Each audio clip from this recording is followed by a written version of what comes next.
One emptied his country, cities, and marched the entire population into the countryside to die in the rice fields.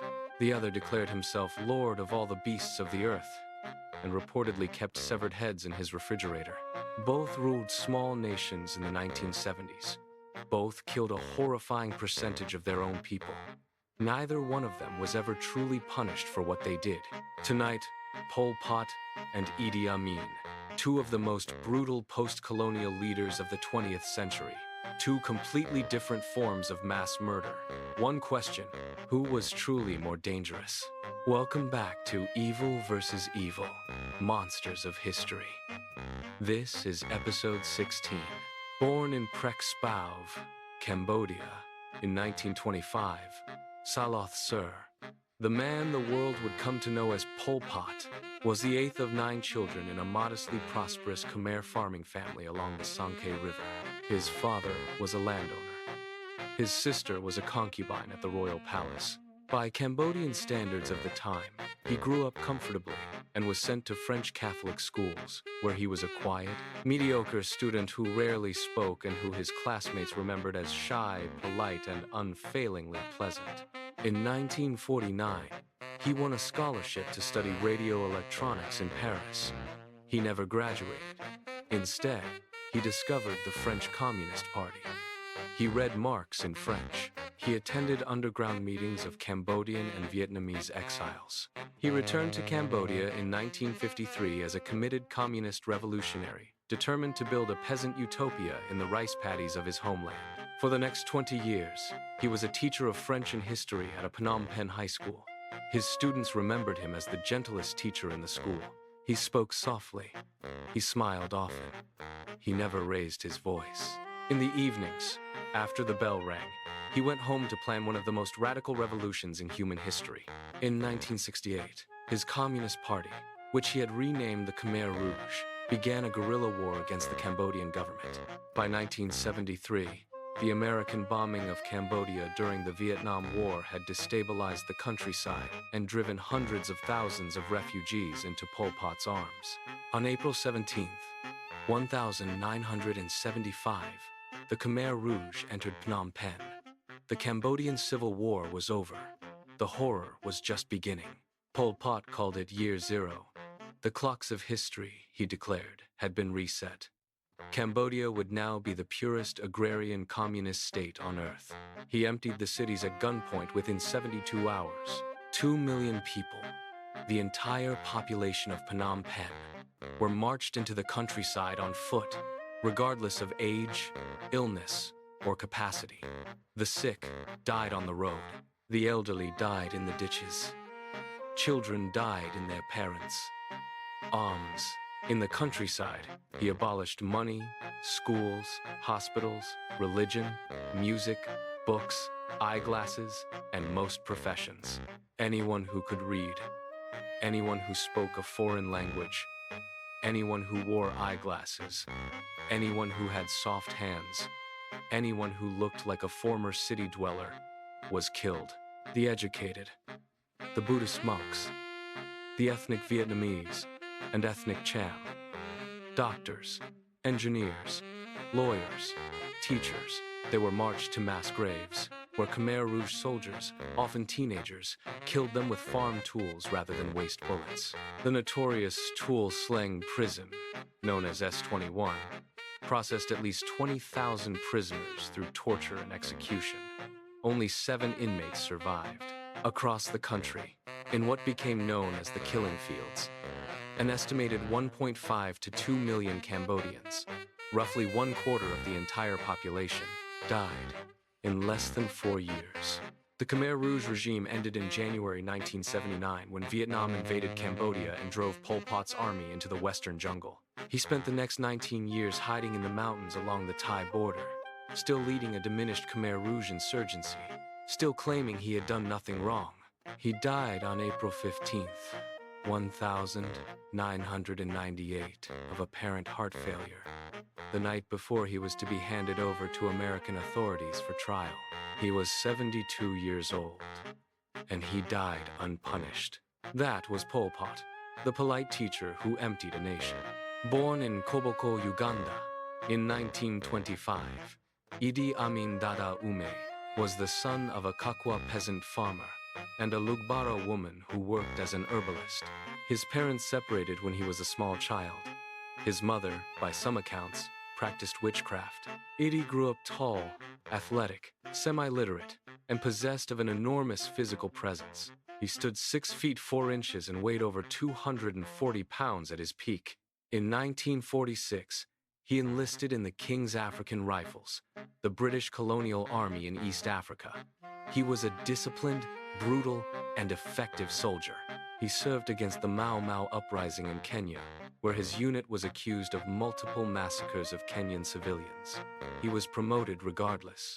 He became the heavyweight boxing champion of Uganda. He charmed his British officers. When Uganda gained independence in 1962, Amin was one of only 2 African officers in the entire Ugandan military. By 1971, he was commander of the Ugandan Armed Forces under President Milton Obote. On January 25, 1971, while Obote was attending a conference in Singapore, Idi Amin staged a military coup, declared himself president of Uganda, and began the 8-year reign of terror that would make his name a household word. He started by purging the Ugandan army. He targeted soldiers from the Akoli and Lango ethnic groups, the tribes loyal to the deposed Obote. Thousands of soldiers were rounded up, marched to military barracks, and shot in the head. He then turned on the civilian population. Anyone who criticized him publicly disappeared. Bodies began washing up in the Nile River in such numbers that hydroelectric dams downstream had to be shut down because the corpses were clogging the turbines. In 1972, Amin expelled the 80,000 South Asian residents of Uganda, most of them merchants and professionals, on 90 days. Notice, he told them God had appeared to him in a dream and ordered the expulsion. He seized their businesses and gave them to his cronies, most of whom had no idea how to run a shop, much less a manufacturing concern. The Ugandan economy, dependent on the South Asian merchant class, collapsed within months.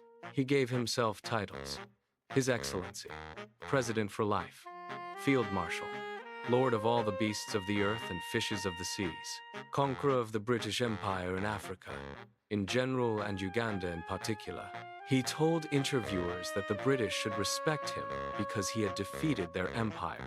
He sent telegrams to Queen Elizabeth, offering himself as her replacement.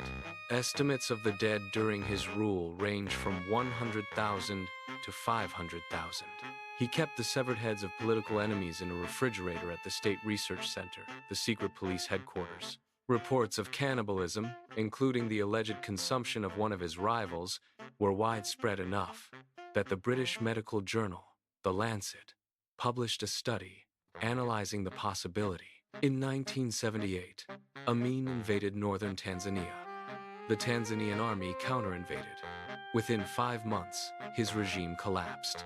He fled to Libya, then to Saudi Arabia, where he lived in comfortable exile in Jeddah for the next 24 years, watching satellite television and pursuing his hobby of cooking. He died on August 16, 2003, of complications from kidney failure. He was 78 years old. He had never been tried. That was Idi Amin, the Field Marshal who turned a nation into his hunting ground.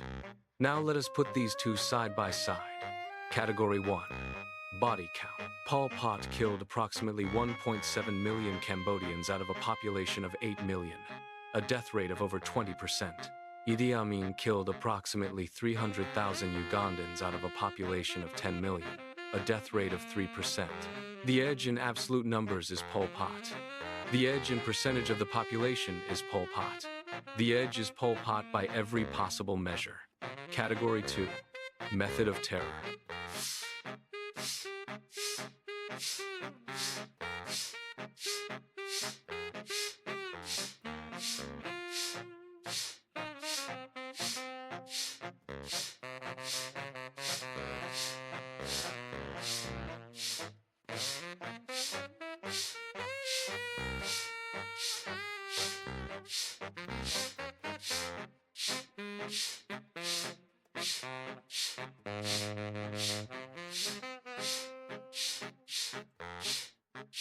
Pol Pot was systematic. His killings were organized, ideological, and bureaucratically processed. He kept files. He took mugshots. He had a structured prison system. Idi Amin was personal. He killed for paranoia, for whim, and for entertainment. Both methods were horrifying. The edge in pure bureaucratic terror is Pol Pot. The edge in pure personal cruelty is Amin. Category 3. International isolation. Pol Pot's Cambodia received support from China and North Korea throughout his rule. Idi Amin's Uganda alienated nearly every government on earth and was sanctioned by most of them. The edge in being more universally despised is Amin. Category 4. Length of rule. Pol Pot ruled Cambodia for 3 years and 9 months. Idi Amin ruled Uganda for 8 years. The edge is Amin. Category 5. Eventual fate. Pol Pot died in the jungle the night before he was to be turned over to international authorities. Idi Amin died in luxury in Saudi Arabia, watching cooking shows and recording his memoirs. Neither man was ever convicted of anything. Neither man ever apologized. Call this category a tie. So, the category split 2-2 with one tie. By the closest margin, this is one of the most evenly matched episodes of the series. Here is the wild card. What if their roles had been reversed? Imagine Idi Amin trying to administer the Cambodian Revolution. He would not have been organized enough. He would have killed at random, alienated his own party, and been overthrown within a year. Now imagine Pol Pot ruling Uganda. He would not have been charismatic enough. The Ugandan army would have shot him within months. Each man was perfectly calibrated for his own country. Each man would have failed in the other's shoes. The verdict, by the categories, Pol Pot was the more dangerous dictator. He killed more people, faster, as a percentage of his country's population than any modern leader in history. He achieved, in less than 4 years, what most dictators take a lifetime to accomplish. But here is the part that should disturb you.